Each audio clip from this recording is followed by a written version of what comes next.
نحمده ونصلي على رسوله الكريم أما بعد فأعوذ بالله من الشيطان الرجيم بسم الله الرحمن الرحيم وقالوا لن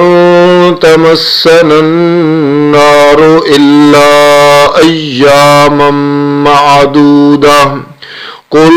اتخذتم عند الله عهدا فلن يخلف الله عهده أم تقولون على الله ما لا تعلمون آمنت بالله صدق الله العظيم۔ انتہائی قابل احترام سامعین ذی وقار، آپ حضرات کی خدمت میں سورۃ البقرہ کی آیت نمبر 80 تلاوت کی ہے، اور آج کے سبق میں ہم 2 آیات پر گفتگو کریں گے، اور آیت نمبر 80 اور 81 پر گفتگو ہوگی۔ اس آیت میں اللہ تعالی نے 5ویں گروہ کا ذکر کیا، اور 5واں گروہ کون سا تھا؟ یہ وہ لوگ تھے جو اپنے آپ کو صاحب زادہ کہتے کہ ہم انبیاء کی اولاد ہیں، اور ہمارے جو گناہ ہوتے ہیں، غلطیاں ہوتی ہیں، ان سے اللہ تعالیٰ بوجہ نسبت کے درگزر کرتا ہے اور ہمیں کچھ نہیں کہتا، کیونکہ ہمارے بڑوں نے، ہمارے باپ دادا نے بڑی عبادات کی ہیں، بڑی ریاضتیں کی ہیں، بڑے تہجد گزاری کی ہے، بڑے نوافل پڑھے ہیں، تو اللہ تعالیٰ ان سے چونکہ محبت رکھتا تھا اور وہ ہم سے رکھتے ہیں، تو اس نسبت کی وجہ سے اللہ تعالیٰ ہمیں کچھ بھی نہیں کہے گا، کیونکہ ہم صاحبزادے ہیں، تو ہم جو کچھ کرتے رہیں ہم سے پوچھنے والا کوئی نہیں۔ یہ جو ایک ذہن ہے صاحبزادے ہونے کا، یہ ایک دور کے ساتھ بند نہیں ہے، بلکہ ہر دور میں اس قسم کے جو صاحبزادے ہوتے ہیں جو یہ گمان کرتے ہیں کہ ہمیں پوچھنے والا کوئی نہیں ہے، نہ شریعت کے ہمارے اوپر احکام لاگو ہوتے ہیں، نہ کسی جماعت کے ہمارے اوپر احکام لاگو ہوتے ہیں، نہ کسی جماعت کے دستور کے منشور کے ہم پابند ہیں، چونکہ ہم صاحبزادے ہیں، ہمارے بڑوں نے بڑی قربانیاں دی ہیں، بڑی محنتیں کی ہیں، لہذا ہم استثناء رکھتے ہیں، ہمیں کوئی پوچھنے والا نہیں ہے، ہم جو کریں، جیسا لباس پہنیں، جیسا چہرے کی وضع قطع بنائیں، ہم سے کوئی پوچھنے والا نہیں ہے۔ تو یاد رکھیں کہ یہ جو خوش فہمی ہے یہ غلط ہے، یہ ٹھیک نہیں ہے، بلکہ چاہے شریعت کا قانون ہو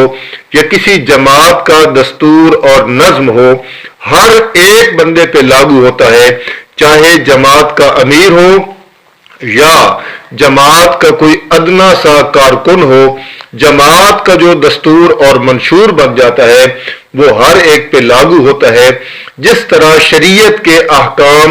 تمام لوگوں پہ لاگو ہوتے ہیں، اس سے کوئی بھی مستثنیٰ نہیں ہوتا ہے، ہر ایک کے اوپر لاگو ہوتے ہیں۔ چنانچہ اس آیت میں اللہ تعالی نے ان صاحبزادگان کی تردید کی ہے، اس بات کی کہ ہم بڑوں کی اولاد ہیں، انبیاء کی اولاد ہیں، لہذا ہمیں جہنم کی آگ میں نہیں ڈالا جائے گا، اور اگر ڈالا بھی گیا تو بس چند لمحوں کے لیے، چند دنوں کے لیے، اس کے علاوہ پھر ہم بخشے بخشائے ہیں اور ہم جہنم سے خلاصی پانے والے ہیں۔ یعنی اس طرح کا دعویٰ کرنا اس گمان میں کہ ہم صاحبزادے ہیں، یہ غلط ہے۔ چنانچہ سب سے پہلے آپ ان 2 آیات کا ترجمہ سنیں تاکہ بات کو سمجھنا آپ کے لیے مزید آسان ہو جائے۔ وقالو،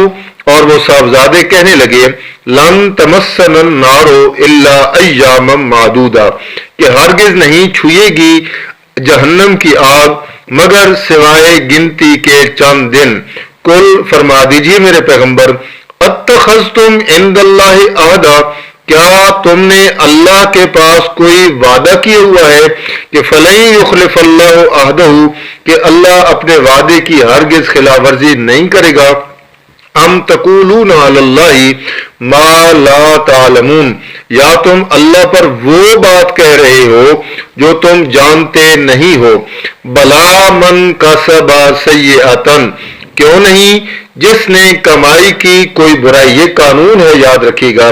بلا من کسب سیئۃ، جو کوئی برا کام کرے گا برائی کمائے گا، وَأَحَاطَتْ بِهِ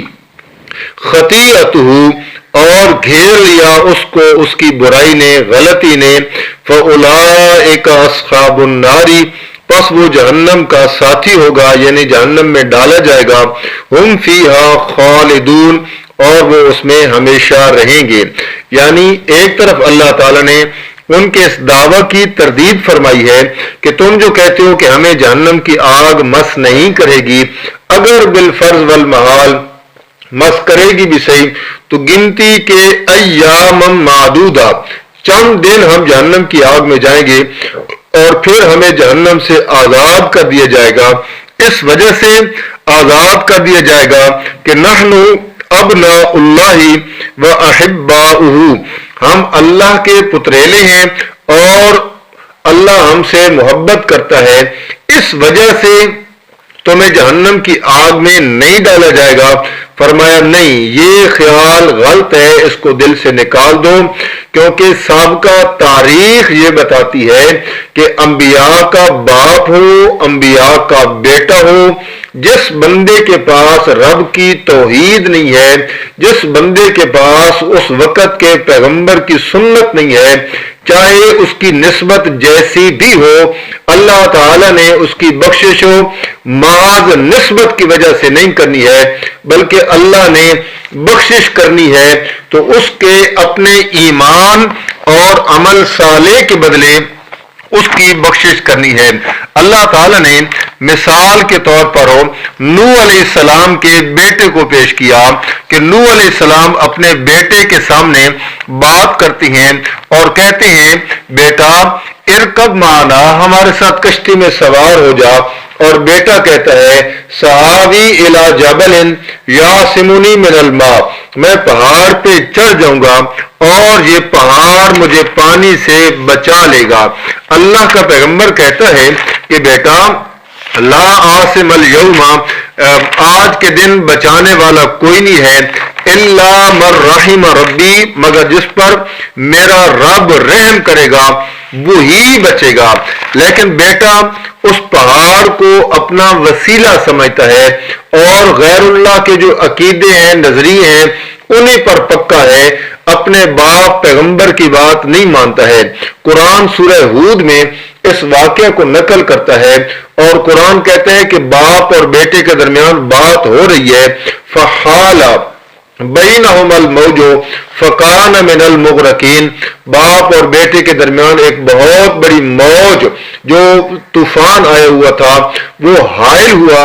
فکان من المغرقین، اور بیٹا غرق ہونے والوں میں سے ہو گیا۔ آگے لمبی بات ہے، نوح علیہ السلام اللہ تعالیٰ سے درخواست کرتے ہیں یا اللہ آپ کا وعدہ تھا کہ یہ جو میری آل میں سے ہوگا میں اس کو بچاؤں گا۔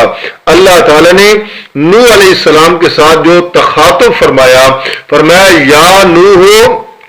لا تسألنی ما لیس لک بہ علم، نوح پیغمبر وہ سوال ہم سے نہ کر جس سوال کا آپ کو علم نہیں ہے، اور جہاں تک بات ہے آپ کے بیٹے کی، آپ کا آل ہونے کی، انہ لیس من آلک، تیرا بیٹا تیری آل میں سے ہے ہی نہیں، انہ عمل غیر صالح، کیونکہ اس کے اعمال جو ہیں وہ صالح نہیں ہیں۔ صالح عمل کون سا ہے؟ جس میں پیغمبر کی سنت کا رنگ موجود ہو، جس میں پیغمبر کی سنت کا طریقہ موجود ہو۔ تو معلوم ہوا کہ پیغمبر کا بیٹا بھی کیوں نہ ہو، اللہ تعالیٰ نے اس کو محض پیغمبر کی نسبت کی وجہ سے بخش نہیں دیا، بلکہ اللہ نے فرمایا کہ بخشش کے لیے عقیدہ توحید اور پیغمبر کی راہ ہونی چاہیے۔ اسی طرح حضرت ابراہیم علیہ السلام کا باپ ہے،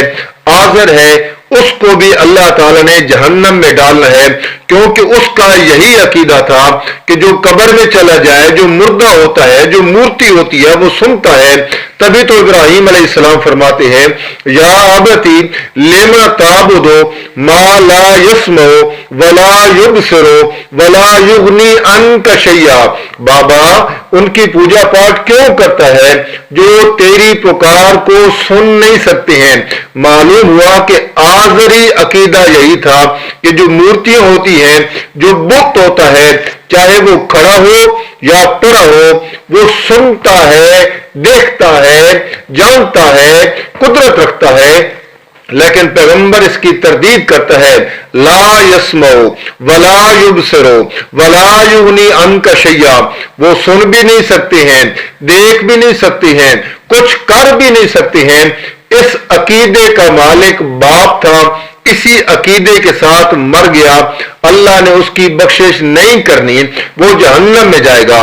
اسی طرح سمجھانا یہ چاہ رہا ہوں کہ نسبت کی وجہ سے اللہ تعالیٰ نے کسی کی بخشش ہو نہیں کرنی ہے، کہ محض نسبت ہے تو بخشش ہو جائے گی۔ اسی طرح جناب نبی کریم صلی اللہ علیہ وآلہ وسلم کا چچا ہے، ابو طالب ہے، آپ کی دھڑ کرتا ہے، لیکن آپ پہ ایمان نہیں لایا ہے۔ جب مرتا ہے تو حضرت علی رضی اللہ تعالی عنہ آ کر کہتے ہیں یا رسول اللہ ان عمک قد مات زال شیخ، آپ کا بوڑھا چچا مر گیا ہے۔